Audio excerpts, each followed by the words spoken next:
ladies and gents, boys and girls, and welcome back to another episode of Cup of TCG. My name is Kyle, joining me is the ever-lovable Finlay, and we are going to be running you through an upgrade path for the newest Armory deck to hit the market. Well, hit the market in a couple of days, that being the Aurora Armory deck. A deck and a hero that myself and Finlay have been playing for a number of months now, including the RTN season, and well, honestly, until she LLs at this point, we are enjoying her a lot, and she might be the best deck in format as well.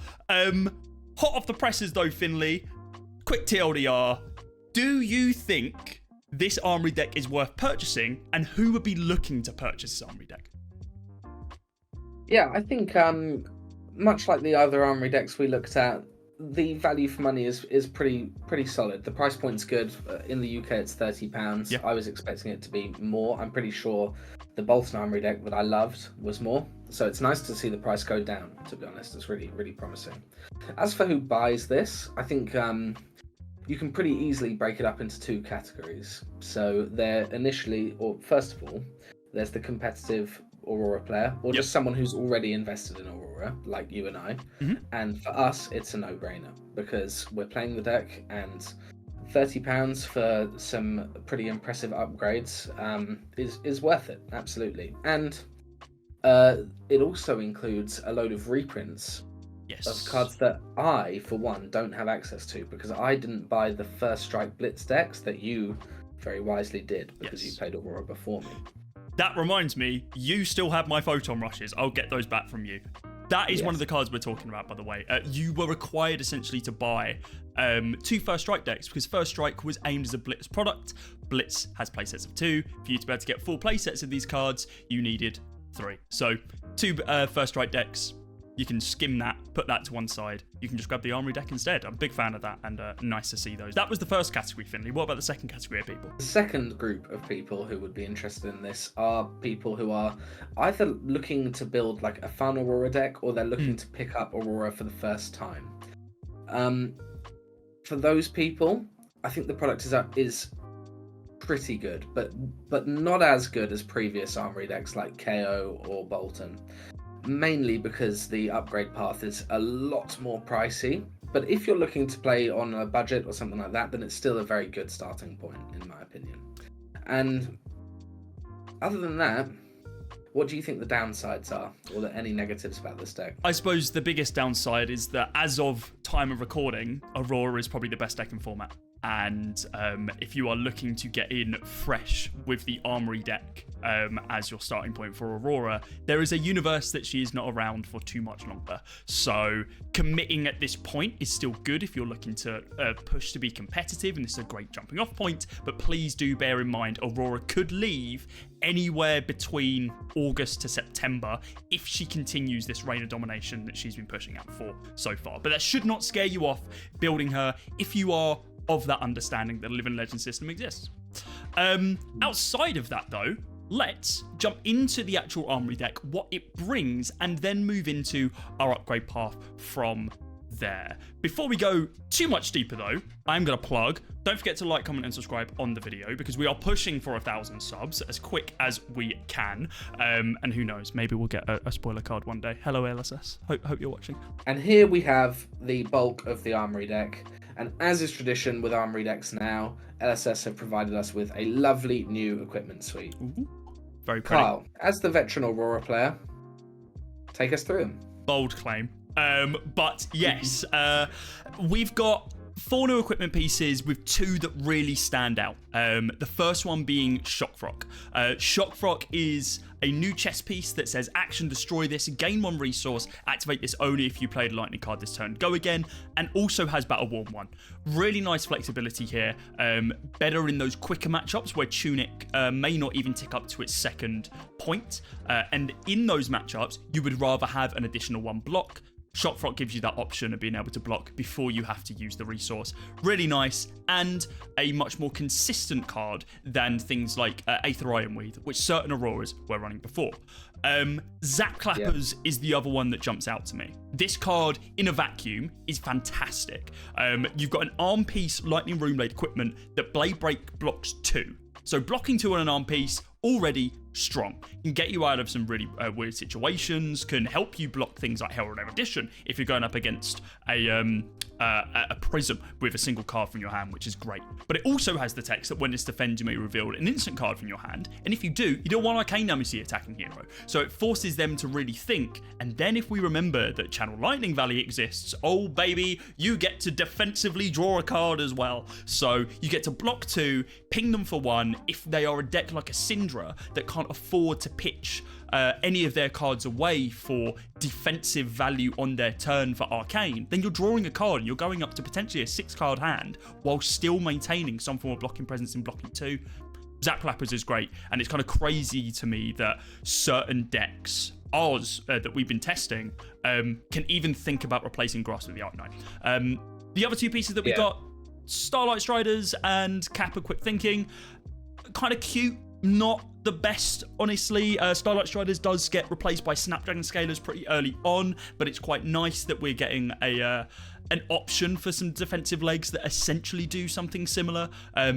When they defend, reveal an instant card from your hand, making a bottle of lightning, so still giving something go again that wouldn't usually have go again, but having it be an embodiment of lightning, so it getting used up on the first attack is kind of rough. Sometimes you need the snaps on the second attack instead of the first. And then Kappa Quick Thinking, there's some legs to this card. Transforms your instant brick hands, if you draw 3 instants, 4 instants even, into, okay, I've discarded this instant that wouldn't have blocked anything anyway to prevent 1 damage, and now I've drawn up a card to potentially filter and fix your hand in dire situations. All in all, I like this suite. It's pretty cool. Yeah, I think you've got it right there. I really like how Shock Frock sits between Dyadic Carapace and Tunic as like an aggressive but blocky piece of equipment. Yeah. And Zap Clappers, obviously, if it proves consistent, this could be like meta break. Yeah. It's really powerful. Yeah, very good. And of course, we have our lovely Majestic Hero card to split alongside the equipment. There she is. Don't forget about Starfall. Yeah. This is Majestic. This can easily be an M. That is a Majestic weapon. Starfall sick. And her broken sword. Absolutely. So now we know what the equipment suite is. We're going to go through the new cards in the Armory deck. We'll start with Skyward Serenade and Skizik. Why is this good? Well, Skyward Serenade is interesting in the sense that it's a non-attack action that is effectively an attack action. In of itself, it has Go Again. It's yellow. It blocks 2, which is but it is a lightning card. So this works as a lightning starter. You can play this. All of your things that require you to play a lightning card for that turn, triggered, activated. It has Go Again. It gives you 3 choices, and you get to choose 2 of them. One of them is creating a bottom of lightning token. The second one is search your deck for a Skizik and banish it, and then you can play it. You also get to shuffle your deck when you do that. And the third option, which is probably the least played option, and probably the one I've only activated maybe once or twice in testing, is your next attack gets +1. Could be interesting, but 9 times out of 10, you're looking to activate the first 2. Skizik, which is a new card which is referenced inside of Skyward Serenade, is a new attack. It is a 0 for 3 lightning attack action that blocks 3 that says, if this has Go Again, it gets +1. So you effectively have, 6 Skiziks in your deck? Because Skyward Serenade allows you to search for them. If you draw a Skizik, cool, that's fine. Most of the time, you're going to be pitching this away, but Skizik does have that huge benefit of blocking 3 as well. So it allows you to kind of transition how you want to be playing Aurora there and then. If you need to block 3 or even 6 and bounce it with a cheeky little electromagnetic somersault, then you can, because that is broken and we like doing it. I think Aurora will surprise people with her ability to block sometimes. You know, people expect her to be incredibly squishy, but she has a fair few 3 blocks now and it works well. Absolutely. So other new cards that are included here, we have Spark Spray, which is a red version of the stuff in the first strike deck. It's fine. Like, it's cool that it's setting a new precedent that we're getting first strike upgrade cards, so to speak. Like, as you mentioned, the first strike deck only gives you Spark Spray in yellow and blue. Here we're finally getting it in red for the first time it's being printed. It's a 0 for 4 lightning card. If you've got snaps or an embodiment of lightning, it's a decent starter. Its effect is quite cool, but again, similar to some of the equipment, quite cute. And I don't actually see it being too valuable. Might see some fringe play here and there, but definitely a good card for the start Aurora Armory deck for sure. In short, it's an option. It's not bad, and it's fleshing out the deck. So the final, well, not the final Majestic, but the final new Majestic in the deck, Written in the Stars. This is quite a controversial card, I'd say. Yeah, I think looking at this one, we were super hyped about it. Like, oh my good god, it's another blue block 3 lightning card. But in practice, it's just that. This card is effectively textless. There's like 1 or 2 use cases in which you can actively play this card and it be decent, but it's never getting more value than what it's worth in pitch, especially if you're only having this as your single blue in a turn. So yeah, it's completely fine and lets you play in some different play lines with Face Purgatory as well, which is, again, cool, not game defining. Yeah. Again, options, not broken. I think that's fine. So, I think more options is good, and if that's the way that LSS want to like push decks forward, then hey, I'm kind of okay with that. Considering Aurora's position in the meta, options are what we wanted, not buffs. Absolutely. So now, as with all Armory decks, we should take a quick look at what we're happy to see in it. Obviously, when KO was printed, people were like, "Where's the Blood Rush?" You know? Thank God they didn't print Blood Rush in that. What are we happy with here? What's good in this deck? Quite a few things, honestly. And the first one is reprints. Arc Lightning, you get 2 of them. It's a staple Aurora card. It is her spec. It would be quite sad not to see that get a reprint here, though I do think it is relatively fair that you only get 2. It is, though, the first upgrade that we tell you to do in a few minutes' time. You need a 3rd Arc Lightning, for sure. Yeah, it's a little frustrating that there aren't 3. I suppose I can see why, but I feel like there should be. Azalea got 1 red in the ledger, so like I'll take 2 hero-specific specs. What are the cards that you would immediately look to replace? I can see, well, 6 on the first row. Yeah, which it is kind of a shame, but Arcanic Crackle goes. It's kind of cute, kind of cool, but it's not really playing into any of the game plans that we need to, and we have better cards which do what it does in a better way. One of those being Arcanic Shockwave. Spark Spray, unfortunately, is getting cut. This card is just not up to scuff with some of the other 0-for-4s that we put into the deck. Some of them even having Go Again, and even ones in which may not have Go Again, or may not be a 0-for-4, but have Go Again, and just work a little bit more flexibly in our builds. Photon Rush is growing on me, but can be cut in a strong majority of Aurora aggro decks, and did not see majority play before the Armory deck released. So this is a card that you could consider cutting as well. Outside of that, though, most of these cards are great, and most of these cards we do also have Captain School. Oh yeah, I did forget about Captain School down here. Yeah, get this gone. Like you flat out do not need this card in your deck. It is a rogue pick, and if you ever resolve this card in when you are playing purely with this Aurora Armory deck, other than pitching it for a blue, my hat off to you. And traditionally, Aurora decks have been conversioning on about 6 blues, so 9. 6 at max. 9 is a little over. Well, it's not even 9; it's 12. Oh, sorry, 12. Yeah, you're totally right. So that's the content of the Armory deck, and now we're going to go into the upgrade tiers that we have put together. So our first upgrade here is the under £50 tier. It's a deck you'd like to bring to your Armory, something like that, to play against locals. The goal here is to present a fair few number of upgrades that aren't going to just break the bank and, you know, force you to spend like £20 per card for a playset of cards. So there's not much equipment here, but we will cover it.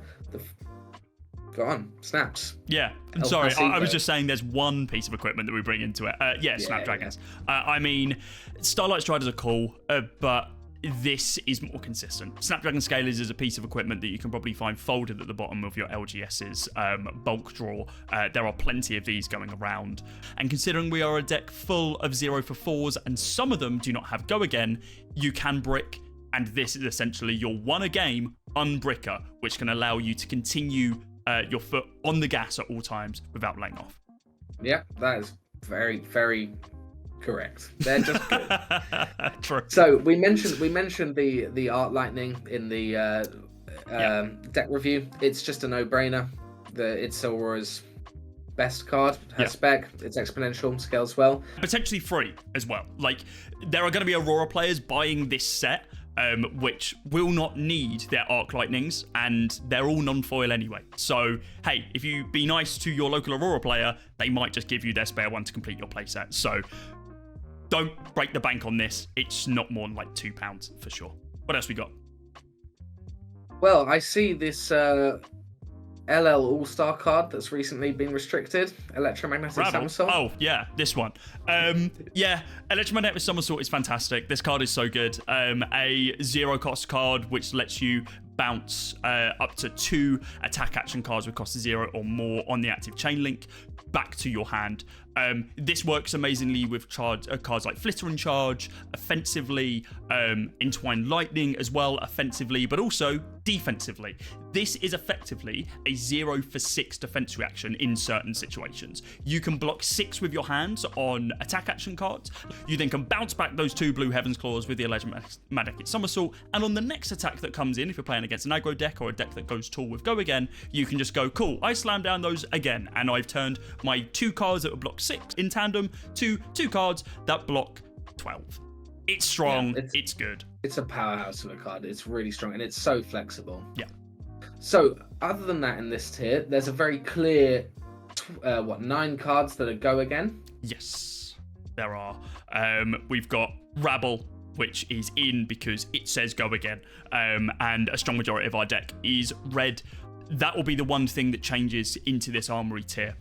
We talked about the high density of blues that the original Armory deck has. They essentially get removed, and we move them into yellows with some of the other cards that are here, or flat out replace them with more attacks, which make our deck a little bit more consistent. Ravenous Rebel is one of them, and 9 times out of 10, this is a 0 for 4 Go Again. So let's see the next one. Yes, Scar for a Scar. This is a 0 for 4 Go Again if you have less HP than your opponent. We're an aggro deck. We ain't blocking. And usually when we go 1 or 2 life down, we're able to flip the switch very promptly with a 4 or even 5 card hand, sometimes even 6 if you are doing some crazy thing with Zap Clappers, which allow you to just go, cool, I'm a little bit low on HP, Scar for a Scar, 0 for 4, Go Again. Oh, I'm still lower HP than you, Scar for a Scar, 0 for 4, Go Again. And you just keep going. It's almost unconditional in Aurora because you're an aggro deck that will not block most of the time. Yep, another Fab classic. Now, Second Strike. Yeah, this one is a little bit more flexible. The fact it's a lightning card is great, but it has a condition to be able to gain its Go Again, but its condition is relatively low. You need to do damage. Any damage. If you do any damage, this gets +1 and Go Again, converting it from a 0 for 3 lightning card, no text, to a 0 for 4 Go Again lightning card, which off the back of you pinging for 1 arcane or a rune chant or something on the second strike attack can allow you to continue your turn and potentially unbrick you in certain situations. Yeah, Aurora's ability to present like a singular arcane damage and then a 0 for 4 with Go Again means that second strike is so often active. Absolutely. You know, it's a really, really strong card. So we've also got a suite of defensive cards here in the form of Sink Below and Fate Foreseen.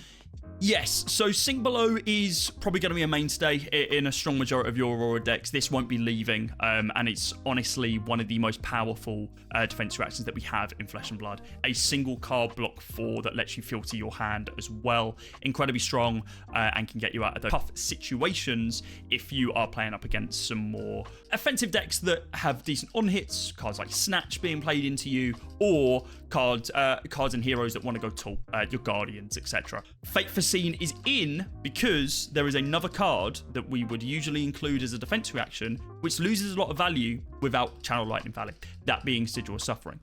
Because we do not have Channel Lightning Valley, the 1 ping is not inconsequential, but less consistent and isn't as much value as just a guaranteed 0-4 defense reaction. Yeah, standard Fab cards, basically. They're good value. They help you play against Guardian. They're good into Assassin, that kind of stuff. Absolutely. So the final 6 cards in this tier are much more techy, yes. I would say. Why is Exude Confidence good? I mean, it doesn't have Go Again naturally. That seems not great. No, and you're completely right. And sometimes that makes me hate this card. But most of the time, if I'm able to start my turn with an Exude with Go Again, I know this turn is going to be good. Exude is a very long text card. TLDR says if this isn't blocked with a card that is greater than its equal or greater than Exude's attack, 4 in this instance, your opponent cannot activate defense reactions or instants for the rest of the combat chain, providing Exude is on the line. There is an extra line of text that says you can pay 3 to be able to give it +2. I've never activated that ability, even when I was playing it in Lexi back in the day. That did never get activated. This is here. You playing this in Lexi? There were some decks that were playing this. Yeah, this card was good in Lexi. You didn't like defense reactions, and that's the reason that it was being played. Was the fact that Exude essentially turns off your opponent's defense reactions, and we are in a very defense reaction heavy meta right now. Exude absolutely punishes people who are over-teching or overly defensive. Yeah. It really punishes the Earth decks that are on 9 Rootbound Carapace and other D-Reacts. Yeah, absolutely. Assassin who have brought 9 D-Reacts in. It's a great card in this deck. Here for it. And now, going down a different angle, Flicker Wisp. Yes. Why is this card good? Well, some would say it's not, but I think it is, and I think from a combo perspective, this card is the ceiling on it is massive. Flicker Wisp is a card from Tales of Aria, which was completely unplayed until Aurora came out and Arc Lightning was revealed. Flicker Wisp allows you to turn the single ping that Arc Lightning would do when Go Again resolves into 2 arcane damage instead of 1. Now, it might not sound like much, but when you are going 3 or 4 chain links wide, including activating Go Again sources off your equipment with Grasp of the Arknight, etc., you can get so many free arcane pings on the board that Flicker Wisp pays for itself in gold. This card reads that if it has been fused with a lightning card, that any action card effects that would deal arcane damage will deal an additional 1 this turn. It also deals 1 itself. So if it's fused, it pings for 2 arcane. Now, it is a single source of 2 arcane, meaning that AB1 will not mitigate it and does allow you to do quite a number of tricks with pinging a single point of damage through on opponents that are somewhat respecting you with AB1. For example, we're only looking for a single point of damage to go through for Second Strike to be active. If you can play a Flicker Wisp fusing it with a Second Strike and they only run AB1, guess what? You've dealt 1 arcane damage and your Second Strike is now online, allowing you to go for a 0 for 4. Yeah, there are a number of cards that synergize with Flicker Wisp in the deck that are just in the base deck. So Arcanic Shockwave and Burn Up Shock both get buffed by this card. Static it's very Shock. solid. Static Shock, yeah, I always forget about that one. So that's our first tier of upgrades. You know, this is probably where you would stop if you're looking to stay on a very strict budget, or you're looking to build a store deck to share around with people, something like that. At this point, you've got a deck that is able to pivot between sort of a full aggro plan, an aggro plan with defensive cards in it if you're playing against a disruptive deck, and a combo plan where you would bring in the Flicker Wisps if you're playing against a fatigue deck or someone who is dawdling about and going very slowly. All of the Earth heroes. Real. Our next tier is much shorter than this, and it's where you would go if you want to spend a bit more money, but add a significant punch to the deck. Make it much more powerful. That significant punch is Channel Lightning Valley. We have talked about this card for the last 2 upgrade tiers, and there is a good reason. I don't like fully comparing it to Mask of Momentum, but it is very similar in the sense that you now have an active item, aura, on board, which your opponent has to respect or you will draw a card. This reads the first time you deal damage to an opposing hero each turn, draw a card. That's it. So there is some synergies that you can bring to the deck for you to be able to turn 4 card hands into 5 card hands, or 5 card hands you have set up with a CLV already on board into 6 card hands. This is what makes Aurora great. It also is what makes Aurora expensive. This card is £20 each. You are looking at £60 purely on Channel Lightning Valleys, and if we compare that to the upgrade tier prior, the entire tier, we said under 50, is honestly more like 30. This card will take your deck to new heights, purely off the back of the upgrade stuff that we've already provided, but does require a substantial monetary input for you to be able to include that in your deck. So that is why we've included it at the ProQuest tier sub £100 here. Yep. It is a shame the card is so expensive because it is what makes Aurora truly powerful, as you said, but that's the cost of a competitive card game, I suppose. Yeah, that's what we signed up for. Well, maybe. We have this D-React alongside it. You said that this would replace FaBTCG. It does. The reason for that is because Sigil of Suffering is, on paper, if you just look at this card, it's a red defense reaction that is a 0 for 3. That doesn't seem too great, especially when our baseline is Sink Below, which is a 0 for 4 defense reaction and is above rate on blocking. However, the text makes it best. Deal 1 arcane damage to your opposing hero. If you dealt arcane damage this turn, Sigil of Suffering gains +1. So, you deal arcane damage. Great. You ping your opponent for 1. The Sigil of Suffering goes up to 4. It's now a 0 for 4. You've pinged for 1. It's 5 value. That's great. We love 5 value. How about making it a lot more value when you've got a CLV on board? CLV says the first time each turn.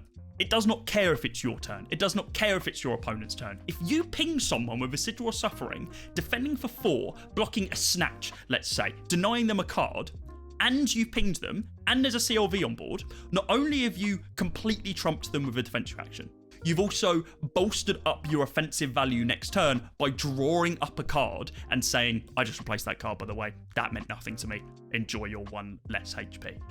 This combo is gross and is one of the reasons that we are considering running Zap Clappers in the main board for competitive Aurora decks moving forwards, because it effectively gives us this text on board. Yeah, it's an extremely, extremely powerful and potent combination. You know, when Aurora does this, she is at her most unfair for your opponent, and you are having the most fun you can have possible. As is always in Fab, the aggressive decks are extremely streamlined. They're unlikely to have many floating resources about unless they're Zen, and this completely punishes them for building efficient decks. At this point is where we would stop, unless you're looking to invest a very serious amount of money and trying to produce the most competitive Aurora deck possible. Yeah. If you stop the upgrades at this point, I would say you are basically there for Aurora. Like, the deck is very powerful at this point. You still have the defensive package we talked about before with Sink Below and Sigil of Suffering. You have an all-out aggressive package with all the Go Again cards plus your Channel Lightning Valleys, and you have a combo package with your Flicker Wisp, Art Lightning, and CLV. So we've got our 3 game plans, and you can definitely stop here and have a very powerful deck. You know, this is potent. The next tier adds a lot of cost, but there includes cards that are worth talking about. So let's go through it. So immediately we're presented here with a lot of equipment and 9 main deck cards. Yes. We'll start with the main deck cards. Enlightened Strike. E-Strike. Staple card. It's a 0 for 5 with the downside that you have to bottom a card every now and then. It can unbrick you if you do not have a card which has Go Again, or a way to be able to give Go Again during your turn. It can sometimes come in for 7, which can be a different maker. And the most broken thing you can probably do with this is if you have a way of giving this Go Again already on the board in bottom of Lightning or your snaps, you can do 0 for 5, draw a card, Go Again, which is effectively choosing 2 modes, up value, lets you push loads. Big fan of E-Strike. The only reason it's here is it's very expensive. Yeah. Any deck that gives E-Strike Go Again, any deck that can give E-Strike Go Again loves to pick draw a card. So Aurora goes hand in hand with this card. Absolutely. Gone in a Flash. Gone in a Flash is a bit of a combo card. It's a 0 for 4 block 3 lightning card. That in of itself is enough for some people to be playing it. It has an effect which lets you bounce it back to your hand, provided you play an instant during the chain link. The best combo here is an electromagnetic discharge, giving +3 to the next time you want to play a Gone in a Flash. You can give this Go Again. You can go 3 or 4 chain links wire with a single Gone in a Flash and a hand of instants. Very, very strong card, but again, about 20 quid a card. Yeah. Best friends with Lightning Greaves. Huge friends and with Lightning Current Greaves. Funnel. This is a blue Lightning block 3. That's it. This the effect happens sometimes, but it's not the reason you're playing this card. It blocks 3. You can bounce it with Somersault because it's an attack, and it's blue. It's lightning, so it is complementary to CLV. That's why it's here. Yeah, exactly. So those are the final attacks we're going to talk about. Let's review some of this equipment. Starting with this combo package of Crown of Dominion and Aether Ironweave. Yeah, I mean, well, you've kind of said why it's here, right? Like, this is here for the combo package and the combo package alone. Crown of Dominion gives you a gold token. Gold token is you can crack it for 2 resources to be able to draw a card and go again. And Aether Ironweave, well, gives you those 2 resources while still doing go again. This is only in decks if you are doing a full Flicker Wisp Arc Lightning combo package. It effectively gives you an additional 8 damage on board, some of it being Arcane, which is very, very strong during those turns. Yeah, exactly. Dyadic Carapace. Blocks 3. It's got AB2 as well, which is relevant into Kano and some of the other decks, which will be pushing a little bit higher on that arcane damage, but the main reason it's here, it blocks 3 and lets you cover some of those on hits. Yeah, aggro matchup all-star, really. Absolutely. Tunic. Flesh and Blood all-star, some would say this one. Remove 3 energy counters, gain 1 resource. It lets you swing sword for free, especially if it's online. It becomes a 0 cost to go again, which can extend turns off burn-up shock, etc. Any game that you're going more than 9 turns, you'll be running this. You get 3 swings out of it. Tunic is just strong. Buy this card, honestly, if you are just playing Fab. Everyone's going to be needing it. Yeah. I mean, I couldn't have said it better myself. Grasp of the Art Knight. Blocks 3, but a little bit more than that. This is a Runeblade staple and has been in Runeblade decks since its inception in Arcane Rising all those years ago. You pay 2 resources, you create a rune chant, and importantly, it says go again. And, well, why do you think this is here? Because it has a combo with Arc Lightning. Even when you are not playing a full Flicker Wisp combo package, being able to pitch a blue to be able to create a rune chant with Grasp of the Art Knight, an additional 1 arcane, pinging for an additional 1 arcane, you've turned 2 resource into 2 arcane. That's great. And then you can swing your sword with the additional floating resource that you have, throwing the rune chant and the go again off the sword as well. Very, very strong. It turns your blues into a lot of damage, even when just pitching them. And again, it blocks 3. That's enough in most decks. Yeah, one of the best equipment pieces in Fab. It's phenomenal that Zap Clappers might replace this in some matchups. Yeah, that is kind of nuts to say, right? It's kind of crazy. And Lightning Greaves. Yeah, Lightning Greaves, a bit of an all-star as well. AB1, Battle Worn 1, stays around after that block, which is ever so important. Has an instant ability with 1 cost, destroying Lightning Greaves. That instant card you play this turn, get go again. Of course, instants can be played at any time, so being able to gain go again when historically you would not be able to is incredibly powerful. We were talking God in the Flash earlier. Being able to play those instants out when God in the Flash would historically not have go again by giving an action point back to you and bouncing God in the Flash back in your hand by playing those instants, which would do that. It combos very, very well. A lot of Aurora decks early on in her inception were building themselves primarily around that combo of trying to do as many God in the Flashes with Lightning Greaves as possible, and they were very strong. If that's the way you want to take it, then absolutely you can, but it's still in the decks purely because blocking 1 is good and having a cheeky little AB1 into the mirror, very, very good. Yeah, it's a solid unbreaker, and it's very powerful if you manage to combine it with your Tunic counter. For sure. So, the generic Fab helmets. Most decks run them. Yes. Why are we running Bodge, or why would we be running Bodge as Aurora? Bodge is here. This is the most sideboard piece of head equipment that we have. It's great into the Brutes when they're playing Bloodrush Bellows. It's great into Prism when she plays Herald Edition or any of her stupid draw cards. Good into Kano as well, because actually a number of the cards that you wouldn't expect Kano would say draw a card, like Hope Merchant's Hood says draw a card. And Ragamuffin's Hat. My apologies, not Hope Merchant's Hood. Ragamuffin's Hat says draw a card, and there's a couple others in there as well. Usually on their combo turn, they're going to be drawing 2 cards. Balance of Justice gives you an extra card, allowing you to have 1 more or potentially even 3 more resources to pitch for AB, and that can be a difference maker. Yeah, it's surprisingly good into Kano. Like, I didn't really expect it, but it is very good. So, Crown of Providence. This is probably the one. Familiar. Yeah, this is the one that you'll probably be buying, honestly.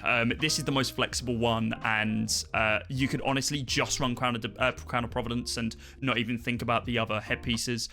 It's incredibly flexible. It kind of covers you from disruption as well. The main disruption piece that we are thinking and talking about is Command and Conquer. Command & Conquer, of course, saying on hit, destroy your arsenal, block your Crown of Providence, you're covering 2 of the 6, and you get to put your arsenal to the bottom of the deck and draw a card from the top. I mean, you've now just converted your arsenal card into another card into your hand. It's very good. Anti-disruption. Things we like to see into a deck that just wants to chuck damage at people's faces. Yeah, makes you much more resilient. And the final more techie piece, Face Purgatory. Yeah, Face Purg probably doesn't work too well in the deck that we're presenting right now, if I'm completely honest. But something to keep in the back of your mind as a piece of equipment that you may want to pick up relatively soon. This is an equipment piece which allows you to block alongside an attack and a non-attack action, so very Rune Blade with mixing those two, to make your opponent discard a card from their hand and you then draw an additional card. Honestly, I think the most important thing here is disrupting your opponent on their turn. We're talking decks that are already going wide. Prism, for example, if they chuck their first Herald, only have 1 card in their hand, then absolutely, chucking a Face Purg at them is going to be quite debilitating. Of course, kind of Balance of Justice, we were talking about that being beneficial, but it's still very relevant. Into the Aurora Mirror, this can actually be pretty decent as well. It's better to rip cards from their hand, but you can, of course, get punished with the instance. It's just something to consider. You will need to build your deck around this, though. The current one that we're presenting, as I mentioned, probably doesn't run enough non-attack actions for this to be as consistent as it would need to be for you to be able to get maximum value out of it. But play around and see if it works for you. Yep, and that brings us to the end of this tier. It's again worth remembering that you don't need everything in this tier. They're just options if you want to play at the peak level of competitiveness. You know, these are it is very expensive if you wanted to buy everything here. I would pick and choose some things and work from there, really. I think we priced it up, and pre-Armory deck this is about £550 worth of stuff. Yeah, it's crazy. It's crazy expensive, but this is what you will need. You will need these cards available to you if you want to be competing at Callings and Pro Tiers. Well, a subset of these cards. Yeah, sorry, not all of them. Yeah, that's right. Absolutely. So do you have any final thoughts about the deck, Carl? I think overall, Aurora is, of course, one of the strongest decks in Fab right now. Thank God I've fallen into a good deck for once. I'm not playing a deck which is mid-tier. Oh my God, it's brilliant. Yeah, I mean, you only had Lexi as well. Well, Lexi was good for a season. Please. But yeah, like, we're in a really good spot for Aurora right now. If you are looking to get into Aurora, the Armory deck is great to pick up, of course, with the caveats that there is a world that she LLs relatively soon. And by soon, I mean the next few months. We're not talking a couple of weeks. They haven't mistimed this completely. It gives some really nice upgrades to Aurora players who are already playing the deck and are looking to upgrade it with just a couple of Majestics here and there. And if you are starting out afresh, it gives you everything you need to be able to get yourself off the ground running. Very impressed with this and very excited to get my hands on it this weekend. Yeah, a few months, I will say, would be quite brutal for her to LL. I would say 6 months. 6 months. Minimum, something like that. Like 6 is a few. Yeah. I agree. I think the deck looks really, pretty solid. It's good. Nice. Awesome. Well, I think that is it, guys. Thank you very much for joining us. Hope you have enjoyed our quick rundown of the Aurora Armory deck. If there's anything you guys would like us to go more in detail about, let us know. We're more than happy to do a more focused and maybe a little bit more high-level Aurora deck tech. Me and Finlay have been absolutely loving playing her and testing out all of her facets, which is, really good. Really enjoying it. So don't forget to like, comment, subscribe. We are pushing for 1,000 subs. Go for it, please. The button should have just highlighted when I said subscribe because YouTube is crazy and can hear when I say that. Very scary. Anyway, thanks for watching. We will see you at Pro Tour London if you're there, but we'll probably do more videos before that. Anyway, we'll see you in a bit. Bye.